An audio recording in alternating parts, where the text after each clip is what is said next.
जय माता दी भक्तों, आज हम दुर्गा सप्तशती का 5वां अध्याय सुनेंगे। महर्षि मेधा ने कहा, पूर्व काल में शुंभ निशुंभ नामक असुरों ने अपने बल के मध्य से इंद्र का त्रिलोकी का राज्य और यज्ञों के भाग छीन लिए और वह दोनों इसी प्रकार सूर्य, चंद्रमा, धर्मराज और वरुण के अधिकार भी छीन कर स्वयं ही उनका उपयोग करने लगे। वायु और अग्नि का कार्य भी वही करने लगे और इसके पश्चात उन्होंने जिन देवताओं का राज्य छीना था उनको अपने अपने स्थान से निकाल दिया। इस तरह से अधिकार छीने हुए दैत्यों तथा दैत्यों द्वारा निकाले हुए देवता अपराजिता देवी का स्मरण करने लगे कि देवी ने हमको वर दिया था कि मैं तुम्हारी संपूर्ण विपत्तियों को नष्ट करके रक्षा करूंगी।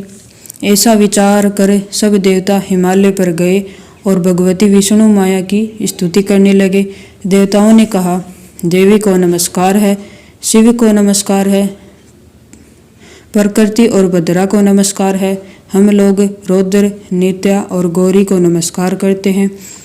ज्योत्स्नायमिनी, चंद्र रूपिणी व सुख रूपा देवी को निरंतर नमस्कार है।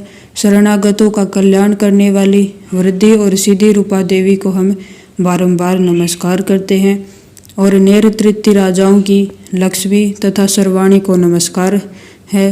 दुर्गा को दुर्ग, स्थलों को पार करने वाली दुर्गा पारा को सारा, सर्वकारिणी, ख्यातिकर्षण और धूमर देवी को सदैव नमस्कार है। अत्यंत सौम्य तथा अत्यंत रौद्र रूपा को हम नमस्कार करते हैं, उन्हें हमारा बारंबार प्रणाम है।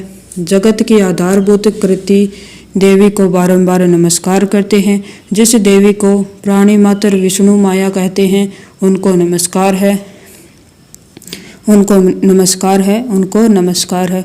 जो देवी संपूर्ण प्राणियों में चेतना कहलाती है उसको नमस्कार है, उसको नमस्कार है। जो देवी संपूर्ण प्राणियों में बुद्धि के रूप में स्थित है उसको नमस्कार है। देवी सब प्राणियों में निद्रा से विराजमान है, उसको नमस्कार है। जो देवी संपूर्ण प्राणियों में शुद्धा रूप से विराजमान है उसको नमस्कार है। जो देवी संपूर्ण प्राणियों में छाया रूप में स्थित है उसको नमस्कार है। जो देवी सब प्राणियों में शक्ति रूप से स्थित है उसको नमस्कार है।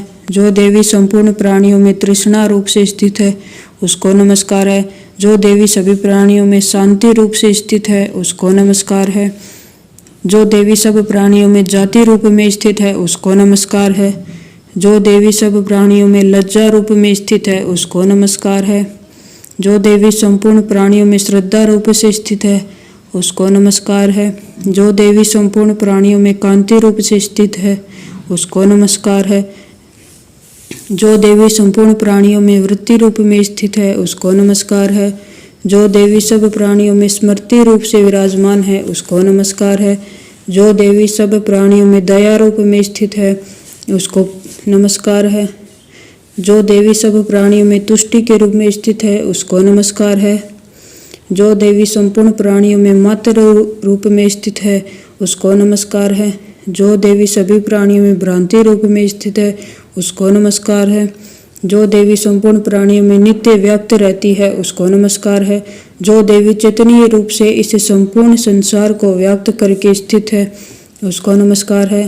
पूर्व काल में देवताओं ने अपने अभीष्ट फल को पाने के लिए जिसकी स्तुति की है और देवराज इंद्र ने बहुत दिनों तक जिसका सेवन किया है, वह कल्याण की साधना भूता ईश्वरी हमारा कल्याण और मंगल करे तथा सारी विपत्तियों को नष्ट कर डाले।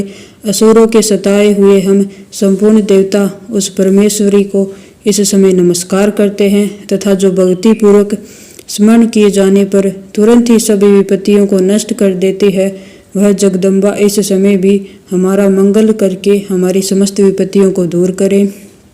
महर्षि मेधा ने कहा, हे राजन, इस प्रकार जब देवता स्तुति कर रहे थे तो उसी समय पार्वती देवी गंगा में स्नान करने के लिए आई। तब उनके शरीर से प्रकट होकर शिवा देवी बोली, शुंभ दैत्य के द्वारा स्वर्ग से निकाले हुए और निशुंभ से हारे हुए यह देवता मेरी स्तुति कर रहे हैं। पार्वती के शरीर से अंबिका निकली थी, इसलिए उसको संपूर्ण लोक में कौशिकी कहते हैं। कौशिकी के प्रकट होने के पश्चात पार्वती देवी के शरीर का रंग काला हो गया और वह हिमालय पर रहने वाली कालिका देवी के नाम से प्रसिद्ध हुई। फिर शुंभ और निशुंभ के दूत चंड मुंड वहां आए और उन्होंने परम मनोहर रूप वाली अंबिका देवी को देखा। फिर वह शुंभ के पास जाकर बोले, महाराज, एक अत्यंत सुंदर स्त्री हिमालय को प्रकाशित कर रही है। वैसा रंग रूप आज तक हमने किसी स्त्री में नहीं देखा। हे असुरेश्वर, आप यह पता लगाएं कि वह कौन है और उसको ग्रहण कर लें। वह स्त्री स्त्रियों में रत्न है। वह अपनी कांति से 10 दिशाओं को प्रकाशित करती हुई वहाँ स्थित है, इसलिए आपका उसको देखना उचित है। हे प्रभु, तीनों लोकों के हाथी, घोड़े और मणि इत्यादि जितने रत्न हैं, वह सब इस समय आपके घर में शोभायमान हैं। हाथियों में रत्न रूप ऐरावत हाथी और उच्च श्रवा नामक घोड़ा तो आप इंद्र से ले आए हैं। हंसों द्वारा जुता हुआ विमान जो कि ब्रह्मा जी के पास था, वह अब आपके पास है। और यह महापग नामक खजाना आपने कुबेर से छीना है। समुद्र ने आपको सदा खिले हुए फूलों की किंजकलिनी नामक माला दी है। वरुण का कंचन की वर्षा करने वाला छत्र आपके पास है। रथों में श्रेष्ठ प्रजापति का रथ भी आपके पास ही है। हे दैत्येंद्र, मृत्यु से उत्क्रांतित नामक शक्ति भी आपने छीन ली है और वरुण का पास भी आपके भ्राता निशुंभ के अधिकार में है। और जो अग्नि में न जल सके ऐसे 2 वस्त्र भी अग्निदेव ने आपको दिए हैं। हे दैत्यराज, इस प्रकार सारी रत्न रूपी वस्तुएं आप संग्रह कर चुके हैं, तो फिर आप यह कल्याणकारी स्त्रियों में रत्न रूप अनुपम स्त्री आप क्यों नहीं ग्रहण करते? महर्षि मेधा बोले। चंडमुंड का यह वचन सुनकर शुंभ ने विचारा कि सुग्रीव को अपना दूत बनाकर देवी के पास भेजा जाए। प्रथम उसको सब कुछ समझा दिया और कहा कि वहां जाकर तुम उसको अच्छी तरह से समझाना और ऐसा उपाय करना कि वह तुरंत प्रसन्न होकर मेरे पास चली आए।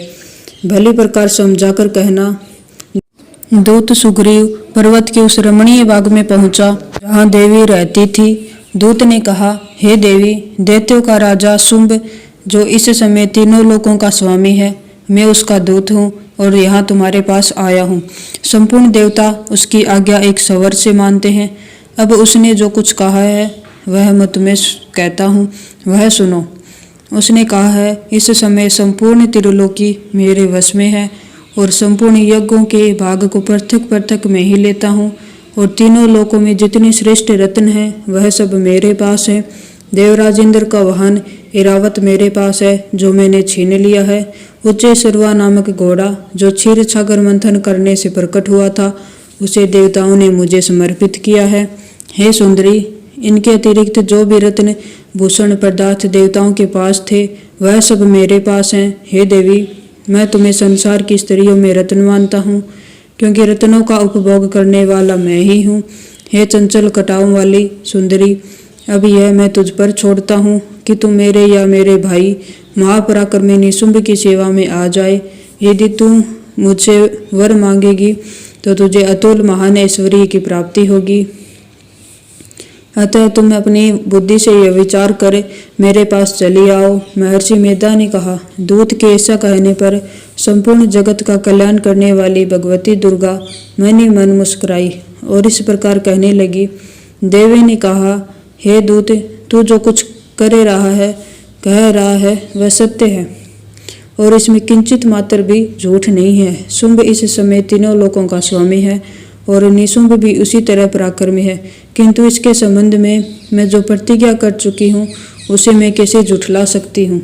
अतः तू मैंने जो प्रतिज्ञा की है उसे सुन। जो मुझे युद्ध में जीत लेगा और मेरे अभिमान को खंडित करेगा तथा बल में मेरे समान होगा, वही मेरा स्वामी होगा।